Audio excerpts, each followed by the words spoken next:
Today, we're going over the most epic deaths in human history. Number 1. Benkei. We're starting this video off with a story of the greatest wingman in human history. It's a dark night in 12th century Japan, and a Buddhist monk named Benkei is wandering the streets of Kyoto. With an abundance of temples dotting the city, monks are a common sight, but this guy is different. At 6'6", he towers over everyone around him, and he's carrying a weapon.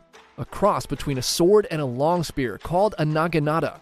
His face gives off the vibes of someone on a hunt more than someone seeking enlightenment. And it turns out he was out hunting that night for his final victim. See, Benkei was actually a Sohei, a warrior monk trained and battle-hardened in combat. Through his encounters with samurai, he's decided that they were an arrogant class, unworthy of their status in society. The world would be a better place with less of them around, and this led him on a bloody quest to duel and defeat 1,000 samurai, collecting their blades as trophies after each victory. At this point, he had collected 999 swords and was out that night looking for his final duel. While walking near Goto Tenjin Shrine, Benkei hears the sound of a flute, and when looking to see who is playing it, he finds a small, thin samurai. Around the man's waist is a beautiful gilded katana, the perfect piece to finalize Benkei's sword collection. He immediately challenges this samurai to a duel. The small man puts away his flute, and surprisingly, he agrees to fight. The two men walk together to Gojo Bridge and draw their weapons. Full of confidence, Benkei rushes in, but despite towering over the samurai, Benkei is swiftly defeated. Instead of taking his life, the samurai just turns and walks away. Benkei is shocked and left in disbelief. In the following days, these unfamiliar feelings turn to anger and frustration. How could he lose to this tiny samurai? He had defeated much larger men in the past. He decides to stalk the grounds of Kiyomizu-dera Temple, waiting for the samurai to appear so he could take his revenge. Eventually, the samurai does show up, and Benkei immediately challenges him to another duel, a fight that Benkei loses again. Humiliated, he bows in defeat and tells this samurai that he'll abandon his life as a monk and instead follow him as one of his retainers. The samurai, who turns out to be Minamoto no Yoshitsune of the legendary Minamoto clan, agrees. Benkei joins him on his adventures, and the two become inseparable. They go on to join Yoshitsune's half-brothers and fight in the Genpei War against the powerful Taira, a clan that had killed Yoshitsune's father when he was just a baby. After 5 years of fighting, the Minamoto clan emerges victorious, and one of Yoshitsune's half-brothers, Yoritomo, becomes shogun. The end of the Genpei War had an unintended consequence. Without a common enemy, jealousy and suspicion soon turn the brothers against each other, and Yoshitsune and Benkei find themselves on the run, being pursued by Yoritomo and his men. They eventually find protection under another clan called the Fujiwara, and the pair spend a few years in relative peace in their domain. This ultimately did not last, as with a lot of pressure and probably a lot of bribes, Yoritomo finally convinces the Fujiwara to turn on his brother. Fujiwara no Hidehira, the man who was once their protector, betrays them, and on June 15, 1189, at the Battle of Koromogawa, Yoshitsune and Benkei find themselves trapped and outnumbered 5-1, with 500 of Fujiwara's men surrounding their castle position. The forces clash, and Yoshitsune's men put up a heroic effort. Benkei in particular is a demon on the battlefield, crushing enemies who are on average more than a foot shorter than him. But despite their best efforts, Yoshitsune's men quickly begin to fall. With just a handful of retainers remaining, Yoshitsune realizes the battle is already lost. He turns to Benkei and tells him he plans to commit seppuku within the castle. He'll need time to prepare, and Benkei understands the assignment. He walks to the bridge that serves as the only entrance to the castle and stands alone against Fujiwara's army. Fujiwara signals a charge, and wave after wave of his men charge Benkei. He cuts them down one after another. No man can make it past him. In some stories, he's said to have single-handedly slain 300 soldiers on that bridge. Benkei stands stoically behind a pile of deceased Fujiwara warriors, beckoning more men to cross. And despite orders to do so, none of the Fujiwara's men answer his call. They all know that stepping on the bridge was a death sentence. Fujiwara, realizing his men are now too afraid to attack Benkei head-on, calls in his archers. They'll take him out from a distance instead. The archers let loose a barrage of arrows that find their mark in Benkei's chest, but nothing happens. Benkei doesn't flinch. They let loose another volley of arrows, but still nothing changes. Benkei's body is now a pincushion of arrows, but is still standing defiantly in their way. Time passes, and both sides stare at each other across the bridge.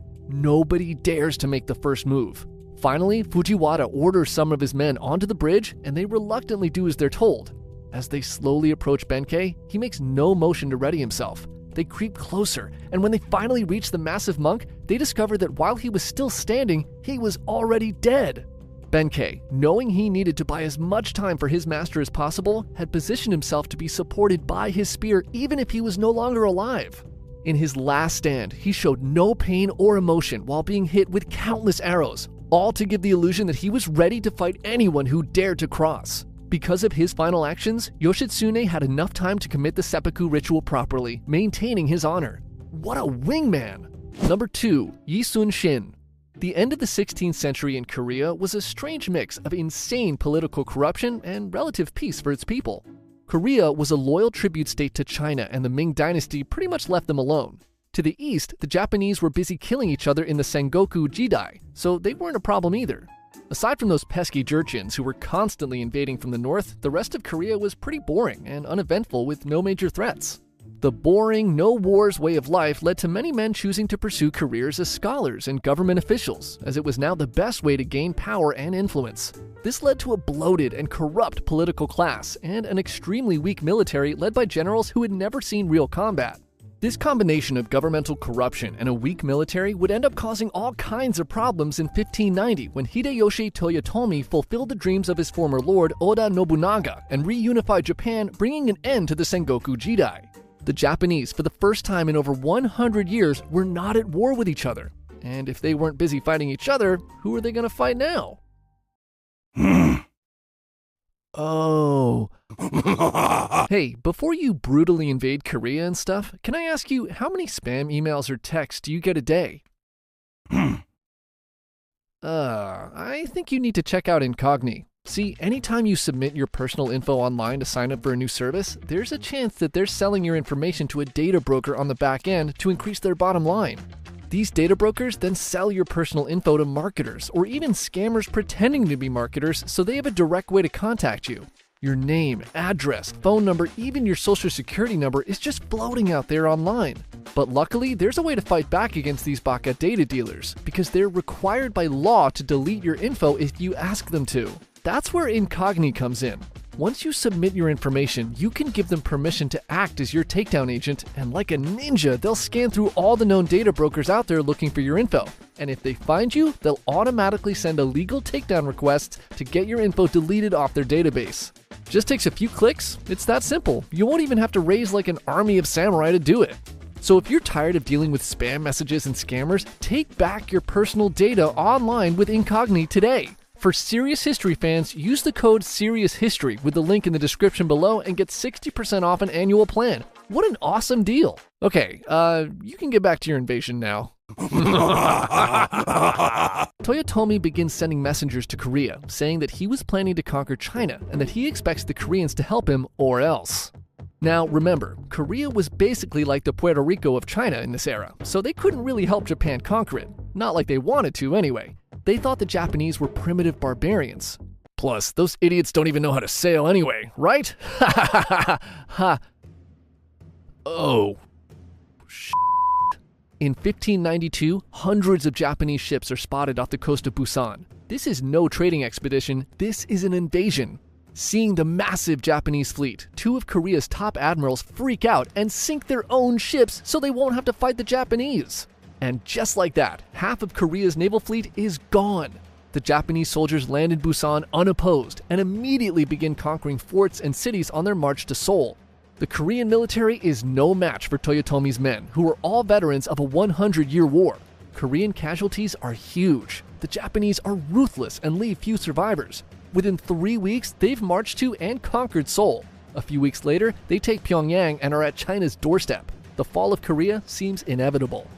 But when all hope seemed lost, a man determined to defend his homeland and drive out these barbarian invaders rose to the occasion. A man who quite possibly was the greatest admiral to ever live. His name was Yun Shin. So Yun Shin's story is pretty interesting because unlike most heroes, he wasn't necessarily liked by the elites at the time. In fact, they kind of hated him, but for all the wrong reasons. Basically, early in his military career, he was so good at inspiring his men and leading them to victory that he made everyone around him look bad by comparison. Remember, corruption was a big problem during this time. So out of jealousy, a general falsely accuses Yi of deserting the army in battle, and the king believes it. he strips Yi of his rank, has him thrown in prison and tortured. This experience would probably make most men quit the military altogether, but Yi was eventually released, and he managed to climb his way back through the ranks to commanding a small fleet of ships by the start of the Japanese invasion. Now, despite the fact the Koreans were absolute trash at fighting at the start of this war, they did have one huge advantage over the Japanese. They'd been dealing with Woko pirates along the coast for years, and because of this, they had developed ships called Panoksun, and later the turtle ship that were specifically designed to combat Japanese naval tactics. See, the Japanese weren't used to fighting at sea, so they basically stuck to what they were good at, close-range combat. Their strategy consisted of shooting at people with their rifles and boarding other ships, and engaging them with swords and spears. Their ships were more like transport vessels rather than battleships. The Panoksun, on the other hand, was a floating fortress armed with cannons and was built in a way that made boardings impossible. These ships were a huge reason why Admiral Yi was able to have so much of his success, and are basically the only advantage the Koreans have. And they already sank over half of them themselves. Anyways, Admiral Yi was not a coward like the other two admirals, and instead of sinking his ships, he rushed his fleet of 34 ships headfirst towards the Japanese and began attacking them along the coast. His capabilities as a naval commander are obvious right from the start. In just a few weeks, using tactics to bait the Japanese to sail into vulnerable positions, he single-handedly sinks over 200 Japanese ships with no losses of his own. In battle after battle, he is vastly outnumbered, yet sails away victorious every single time.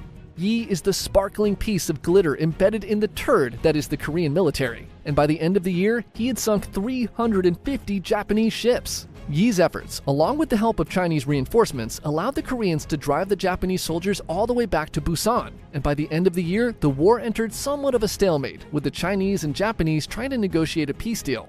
So things are going pretty good for Yi, but remember the two admirals who sunk their own ships at the beginning of the war?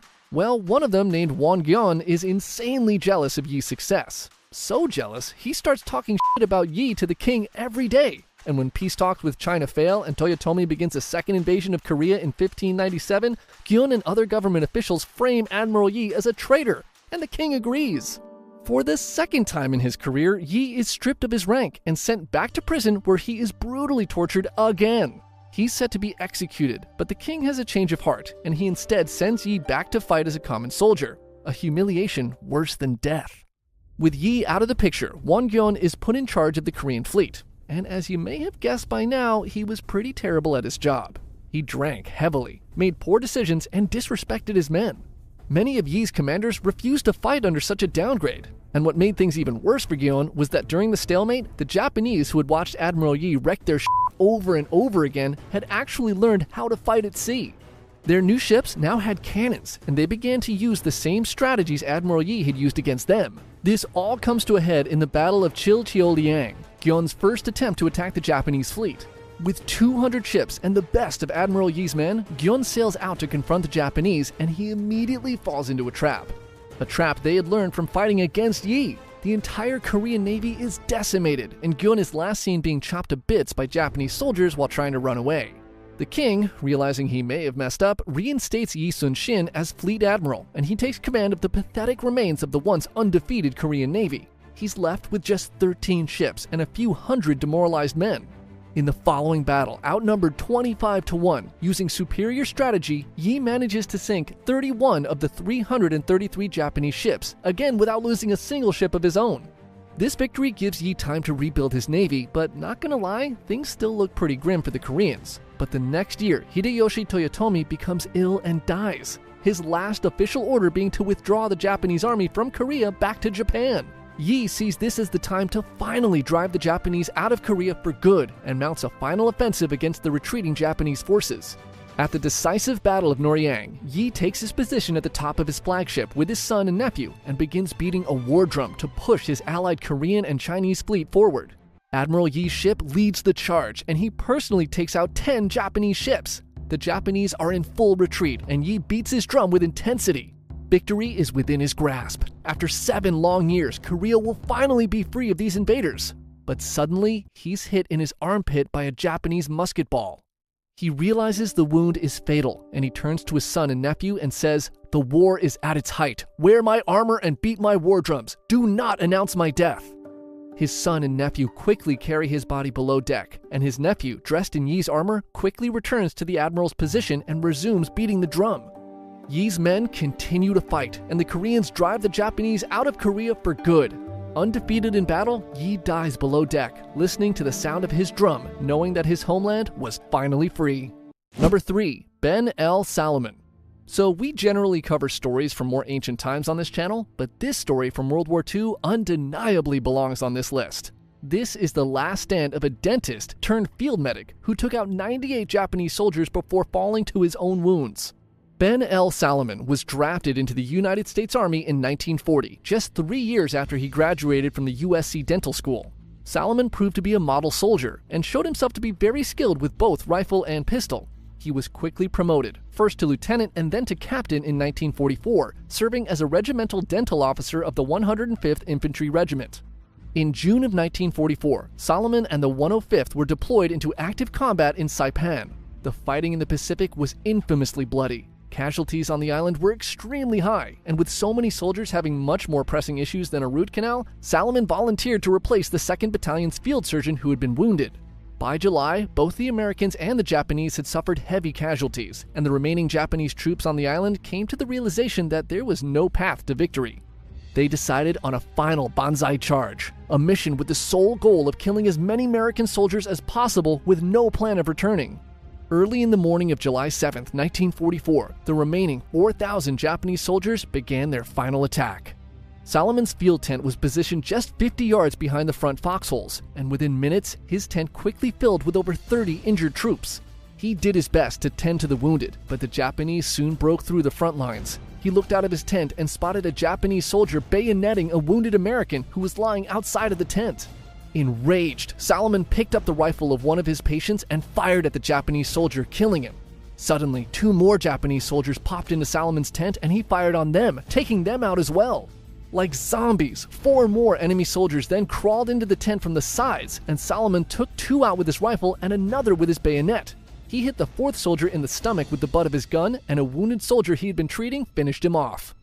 Realizing the situation was only getting worse, Salomon instructed his medics to evacuate all of the wounded men. He would stay behind to give them cover so they could retreat. Salomon grabbed a rifle and joined the front lines. When he saw 4 men manning a machine gun fall to enemy fire, he rushed to the gun and manned it himself, firing bursts into the charging Japanese soldiers. He continued to fight from that position until he was eventually overrun by enemy soldiers. Days later, when the Americans returned to the battlefield, Salomon's body was found slumped over the machine gun, with 98 dead Japanese soldiers piled in front of him. His body was ravaged with 76 bullet holes and many bayonet wounds, 24 of which he may have suffered before actually dying. The blood trail on the ground showed that Salomon had repositioned the machine gun multiple times while mortally wounded. Despite saving many lives that day, Salomon was denied the Medal of Honor due to a rule in the Geneva Convention that no medical officer can bear arms against an enemy. Despite multiple recommendations from generals throughout the years, he remained a footnote in history until 2002, when Salomon was finally posthumously awarded the Medal of Honor from President George W. Bush, 58 years later.